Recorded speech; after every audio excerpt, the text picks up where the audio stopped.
अस्सलाम वालेकुम नाजरीन, उम्मीद है आप लोग खैरियत से होंगे। नाजरीन, हमारे साथ हो गया हाथ और वो किया है ट्रंप ने कि वो पाकिस्तानी शहरी जिनका इमिग्रेशन वीज़ा प्रोसेस हो रहा था वो सारे प्रोसेस रोक दिए हैं।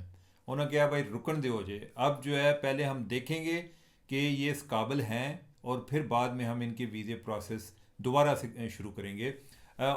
ये सिर्फ पाकिस्तान के साथ नहीं हुआ, कोई 75 ममालिक हैं जिनके साथ हुआ है, यानी कि उनके शहरियों के साथ हुआ है। इंडिया के साथ नहीं हुआ, पाकिस्तान के साथ हो गया है। यानी कि जो आते ना कि अंडे कुड़ कुड़ कितले रे अंडे कितले, वैसे बातें जो हैं यानी तारीफ़ें हमारी और जो फ़ायदे हैं वो इंडिया को जा रहे हैं। और मैं देख रहा था कि ट्रंप जिन कंट्रीज़ के बारे में वो एक क्रेडिट लेता है कि मैंने इतने ममालिक में जंग रुकवाई हैं, यानी कि अगर दो दो ममालिक का एक जोड़ा बनाए तो कुछ 6 जगह ऐसी बनती हैं। मसलन यह है कि मिस्र का सोमालिया के साथ था, कॉन्गो का रवांडा के साथ था, इसी तरह कोई सर्बिया का कोसोवो के साथ था, पाकिस्तान का इंडिया के साथ था, और थाईलैंड और कंबोडिया का था। तो उनमें सिर्फ दो मुल्क बचे हैं, एक इंडिया और दूसरा सर्बिया। इनके अलावा ये तमाम ममालिक जो हैं उन सब के शहरियों के वीज़ा प्रोसेसिंग रोक दी गई है। यानी ये ओवरऑल 75 ममालिक में ये शामिल हैं। अब यह है कि ये क्यों रोकी गई है, जो वजूहात उन्होंने बयान किए हैं, मेरा नहीं ख्याल कि कोई पाकिस्तान स्पेसिफिक है, लेकिन जो उनका डाटा है वो क्या बताता है। वो कहते हैं जी कि ये हमारा जो एक ये हम वेलफेयर की मद पे हमारे पर बोझ है। मसलन इधर आते हैं, ये बेनिफिट्स क्लेम करते हैं और काम को नहीं करते, बस सारा दिन मक्खियाँ मार देने। और ये जो कंट्रीज़ हैं या इनके जो शहरी हैं वो इस मामले में नटोरियस हैं कि वो आ तो जाते हैं, कोई फैमिली वीज़ा पे आके इमिग्रेशन अप्लाई कर दी, लेकिन वो इधर के कोई प्रोडक्टिव सिटीज़न नहीं होते, ये हम पर बोझ होते हैं। तो हमारे पास अमरीकी ऑलरेडी मौजूद हैं, तो हम उनका बोझ उठाएं या इनका बोझ उठाएं, तो लिहाजा हम इनको देखेंगे और फिर बाद में अगर कोई इस अहल हुआ तो उनकी प्रोसेसिंग दोबारा शुरू होगी। तो इसका मतलब है कि मामला पड़ गया खटाई में। नाजरीन, वैसे पाकिस्तानियों का आई डोंट थिंक कि मैं हर ओवरऑल लोग जो हैं वो जो भी बात होती है ना वो यही करते हैं जी, वो पाकिस्तानी जो है ना उनका ये मसला है, पाकिस्तानियों का ये मसला है। बस मिलते जुलते ही हैं, और भी कई ममालिक के लोगों के मसले हैं। लेकिन मुझे, अगर मैं अपनी ही बात करूं तो मुझे याद पड़ता है मैं 2008-9 में लंदन में था, और उधर जिस इलाके में मैं रह रहा था ना, मुझे इतने लोग मिलते थे जो कि बेनिफिट पे रह रहे थे। यानी ऐसे भी लोग देखे कि जो कोई जिनकी अपनी शॉप है लेकिन किसी न किसी बहाने वो भी एक उन्होंने बेनिफिट्स क्लेम कर रहे थे। इवन एक मैंने कपल देखा, मियाँ बीवी, जो कि उधर और वो बंदा इधर कोई एक टाइम पे एमबीए का इलेक्शन भी लड़के गया हुआ था पाकिस्तान में। तो उधर जाके उन्होंने अपने आप को सेपरेट शो किया हुआ था जी कि हमारी अलहदगी हो गई है। क्यों? क्योंकि ताकि हमें जो है ना कौंसल के 2 फ्लैट मिल जाएं। तो और वो थे बड़े नेशनलिस्ट किस्म के पाकिस्तानी। तो मैं उनको पूछता था, इन अंग्रेज़ों के भी बड़े ख़िलाफ़ थे। तो मैंने एक साहब से पूछा, मैंने कहा यार आप लोग जो है इनके बेनिफिट्स भी लेते हैं और सारा दिन जो है इनकी चुगलियाँ भी करते हैं, इनके खिलाफ लगे रहते हैं। वो आंदा है सानू थोड़ा लुट के आए ने। मतलब ये है कि वो बात कर रहे थे कि यूनाइटेड इंडिया में कि हमारे जो वसाइल हैं उनका इन्होंने इस्तेहसाल किया है, और हम तो जो है वो आपको पता है कि जो एक साउथ एशिया या सब कॉन्टिनेंट है वो सोने की चिड़िया थी, तो ये उधर से लूट के आए हैं, तो हम असल में अपना ही माल खा रहे हैं। तो मैंने कहा कि अगर आपने कोई मुज़ामत करनी है या आपने कोई इनसे कोई बदला लेना है तो वो भी आप खैरात लेकर ही बदला ले रहे हैं, और तो आप कोई कोई बड़ा कमाल नहीं कर रहे। एनीवे, मेरा ख्याल है कि ये कोई एक अच्छी प्रैक्टिस नहीं है, और उन पर तो आप बोझ होते ही होते हैं, लेकिन जो अपने आप पर बोझ होते हैं ना, ये आपकी प्रोडक्टिविटी किल कर देती है। ये चीज़ आपको एक तरह से भिखारी बना देती है कि आप हर टाइम जो है ना वो इसी सोच में होते हैं कि किधर से को पैसे आएंगे। और पैसे भी ज़्यादा नहीं होते जी कि फ़लाँ से कोई $500 मिल जाए, फ़लाँ से को 200 मिल जाए, फ़लाँ से को 1000 मिल जाए, इसी तरह का। तो ये कोई इतनी आइडियल लाइफ नहीं है वैसे। जो ट्रंप है उसने तो जो किया किया वो तो अमेरिका के ख़िलाफ़, अमेरिका के अलावा किसी का सोच ही नहीं रहा। तो वो तो इस टाइम पूरा एक खुद एक कॉलोनिस्ट बना हुआ है, यानी कि एक कॉलोनियल हुक्मरान बना हुआ है। तो लेकिन यह है कि हमें हमारे लेवल पर भी ये कोई अच्छी प्रैक्टिस नहीं है कि अगर हम उस कैटेगरी में फॉल करते हैं जी कि जो जिन लोगों की मेजॉरिटी जो है वो बेनिफिट क्लेम करती है। मुझे यूके का एक्सपीरियंस था। मुझे नहीं आइडिया था कि अमेरिका में भी हम जो है इस वजह से बदनाम हैं। खैर, हम अकेले नहीं हैं, 75 ममालिक के लोग हैं जो हैं। लेकिन अगर आपने इंडिया के साथ मुआवजना करना है तो इंडिया में आप देख लें कि उधर जो ज़्यादा लोग उधर जा रहे हैं वो एक वर्क वीज़ा पे जा रहे हैं, और जो एक यानी कि उधर की सीईओ पोजीशंस पर लोग इधर इंडिया से गए हुए हैं। इवन जो वर्ल्ड बैंक का प्रेसिडेंट है वो भी इंडियन है, इंडिया से पढ़ के गया हुआ है। ये जो गूगल वाला है, गूगल का जो चीफ एग्जीक्यूटिव है, ये इंडिया से पढ़ के गया हुआ है। ये लोग गए हैं। तो अगर आपने इंडिया से मुकाबला करना है तो इस साइड पर भी किया करें।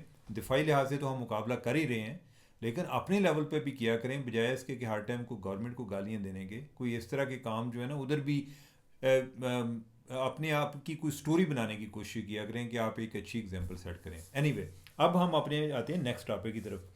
तालिबान के हवाले से जी ये खबर आई है, और बड़ी एक रेयर खबर आई है।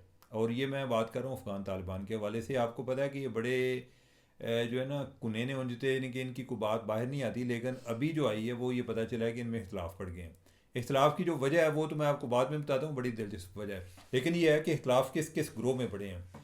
एक है इनका कंदारी ग्रुप, जो मुल्ला हैबतुल्ला है, जो कि इनका अमीरुल मोमिनीन है। और दूसरा जो है वो काबली ग्रुप है। और काबली ग्रुप जो है उसमें जो सराजुद्दीन हक्कानी है, और मुल्ला यकूब है जो मुल्ला उमर का बेटा है, और उनके साथ एक दो और हैं, मुल्ला बरादर वगैरह जो वज़ीर ख़ारजा हैं। अब इनमें इख्तलाफ क्या पड़ गया है? इख्तलाफ ये पड़ा है, इख्तलाफ पड़ा है जी इंटरनेट पर। मुल्ला हैबतुल्ला आंदा इंटरनेट नहीं चलन देना, इससे बड़ी फाशी फैलती है और इधर की बातें बाहर जाती हैं और लोग जो हैं वो हमारा मजाक उड़ाते हैं। वो दूसरे जो हैं ना वो जो इधर काबल वाले हैं, वो कहते हैं जी कि बाबा जी केड़े दौर ही रहेंदे हो तुसी।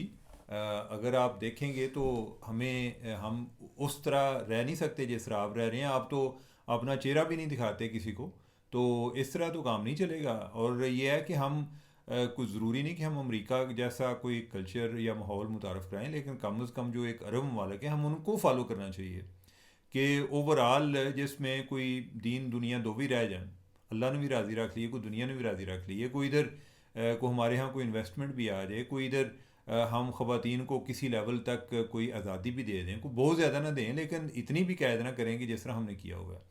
तो इसका पता कैसे चला कि उन्होंने कोई एक वीडियो रिलीज़ की थी जिसमें उन्होंने ये बात की थी कि आपस में इख्तलाफ नहीं होने चाहिए। और ये जो है ना, अच्छा ये इख्तलाफ से भी बड़ा मना करते हैं ना, यानी कि इवन कि जो एक हेल्दी डिफरेंस है, इख्तलाफ है कि जिसमें कोई इश्यूज़ पर एक इख्तलाफ हो सकता है, उस पर भी वो कहते हैं कि नहीं, ये जो है एक इंतशार के ज़ुमरे में आता है, इससे शर फैलता है। ताकि मतलब ये है कि जी गल कर दी है ना बस, यानी क्या है पक्की है, ये कोई बंदा जवाब ना दे। तो ये बड़ा एक इनमें इख्तलाफ आ रहा है। यानी कि एक बात हम पहले कर चुके हैं कि जो एक तो है यानी कि हक्कानी ग्रुप जो है वो एक अलग से एक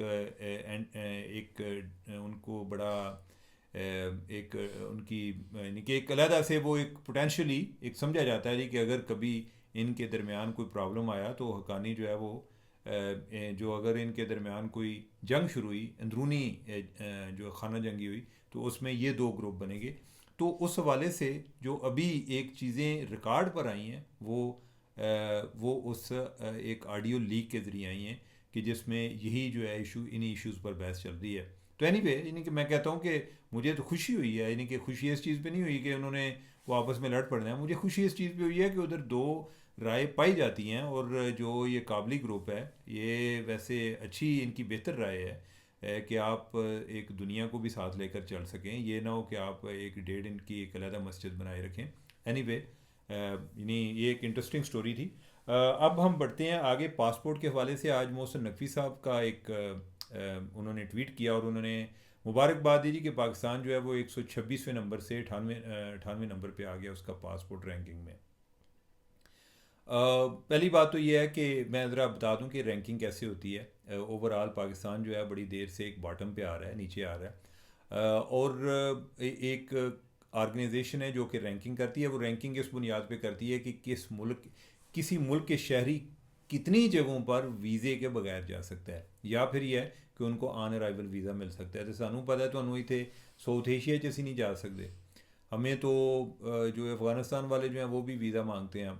तो उस वजह से जो है ओवरऑल पाकिस्तान को इतनी यानी कि उस लिहाज से मेरे ख्याल हम नेपाल शायद जा सकते हैं ऑन अराइवल वीज़ा पे। आपने इवन टर्की जाना हो तो आपके पास अमेरिकन वीज़ा हो तो आपको ऑन अराइवल वो दे देते हैं हमारे ब्रदर मुल्क। लेकिन यह है कि अदरवाइज सानू बड़ा नहीं देंगे हो, चाइना वाले नहीं हमें दाखिल होने देते, घुसने देते। तो बेसिकली ये है कि ओवरऑल जितनी जगहों पे आपके दरवाजे खुले होते हैं जिन ममालिक से, उस बुनियाद पे एक पासपोर्ट की पावर शो होती है। और पावर किस बुनियाद पे होती है? वो ये होती है कि ये अपने मुल्क में इतने रजे हुए ने कि ऐ नहीं कि इतने को साढ़े को ला के बैठ जाएंगे। तो बेसिकली उसका एक दूसरा मतलब ये भी होता है कि अगर आते भी हैं तो हो सकता है कोई इन्वेस्टमेंट लेकर आ गए हों, तो हम उनको वेलकम करेंगे। और अगर आके इधर इन्होंने भीख मांगनी है, जैसे हमारे लोग जो हैं यूएई में जाके और सऊदी अरब में जाके उम्रे दे यानी कि आड़ भी जाके उसे भीख मांग रहे होंगे ने, तो उस बुनियाद पर फिर आपको ओवरऑल आप पर सख्तियाँ बढ़ती जाती हैं। तो ये ओवरऑल मैं नहीं समझता कि किसी एक हमारी हुकूमत का मसला है, ओवरऑल हमारे एज अ कंट्री हमारा इशू है, यानी कि हमारी इकानमी की वजह से है। उस वजह से जो है यानी कि हमें चंद ममालिक हैं कि जिधर हम बगैर वीज़े के जा सकते हैं, तो उस लिहाज से हम जो है ना अक्सर बॉटम में आते हैं रैंकिंग में। लेकिन जो एक मोहसिन नकवी साहब ने बात की है, उनका ये कहना है जी कि हम 126वें नंबर से आए हैं 98 पे। ये उन्होंने शो करने की कोशिश की है कि बहुत बड़ा तीर मारा है। बेसिकली हम 126वें नंबर पे नहीं आए, हम जो है ना 100वें नंबर से 98 पे आए हैं।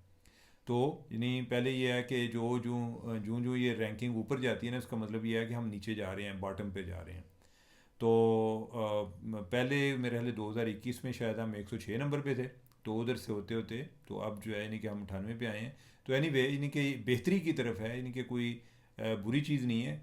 ओवरऑल चीज़ें बदलती, कोई ओवरनाइट चेंज नहीं होती, लेकिन हमें जो जो हम मुआशी तौर पे बेहतर होंगे, लोगों के लिए रोज़गार के मौके इधर ज़्यादा होंगे, तो मेरे ख्याल है कि बाहर भी हमारे लिए रास्ते खुलेंगे।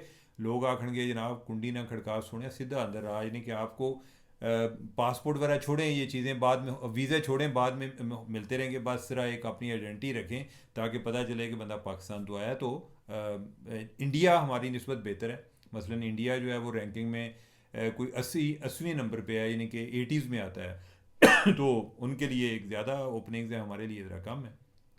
लेकिन जो है पॉइंट ये था कि मोहसिन नकवी साहब जो कह रहे हैं, 126वें नंबर तो नहीं आए भाई, 106वें नंबर पे। और वो भी हम जो है ना 2021 में थे। अभी जो है यानी कि हम 100 पे थे, 100 से जो है हम सेंचुरी कराते करते अब जो है ना हम 98 पे आए हैं।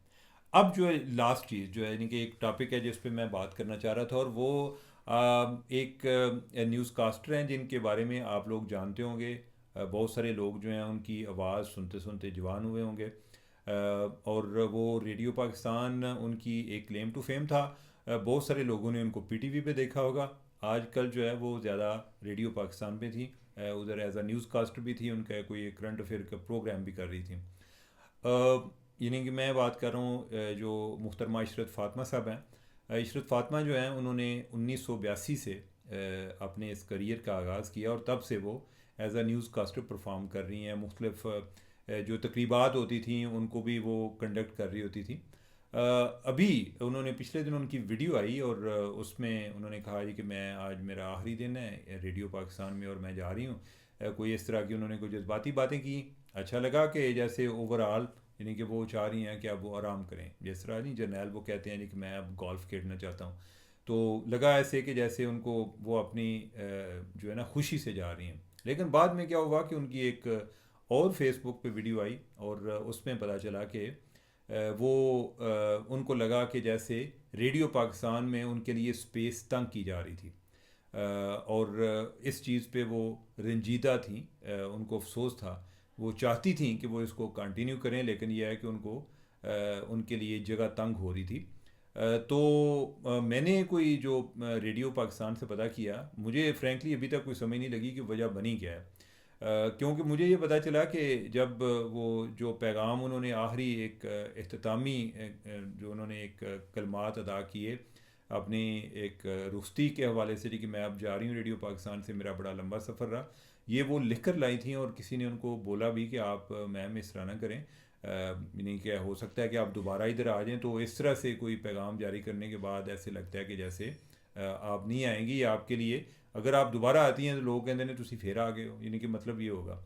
तो लेकिन जो है इनके जो उनका अपना बाद में एक और पैगाम आया, उससे लगा कि वो इस चीज़ पे नाराज़ हैं, उन्हें अफसोस है कि उनके लिए जगह तंग की जा रही है। खैर ये है कि जो एक पॉजिटिव चीज़ हुई वो, मैं अताउल्लाह तारड़ साहब जो हैं इंफॉर्मेशन मिनिस्टर, उनका मैं ट्वीट देख रहा था कि उनके नॉलेज में आया, उन्होंने कहा जी कि मैं जो है उनसे मिलूँगा, और मैं मेरे लिए मेरे दिल में उनके लिए बहुत ज़्यादा एहतराम है, और हम उनकी ग्रीवेंसेस को एड्रेस करेंगे। और मेरा ख्याल है कि ये पॉजिटिव चीज़ है ओवरऑल। जो इशरत फ़ातिमा है वो एक हमारा एक सकाफ़ती असासा भी हैं, यानी कि ऐसे लोग जो कि हमारी एक पहचान बन जाते हैं या जिनको देख के हमारी जिनसे यादें वाबस्ता होती हैं। मुझे ख़ुद याद है, यानी कि मैं तो 1982 में जब उन्होंने शुरू किया मुझे तो इतनी होश भी नहीं थी। आप में जो लोग प्रोग्राम देख रहे हैं, कोई बहुत ज़्यादा होश में होंगे और कोई बिल्कुल ही बेहोश होंगे और कुछ थे ही नहीं।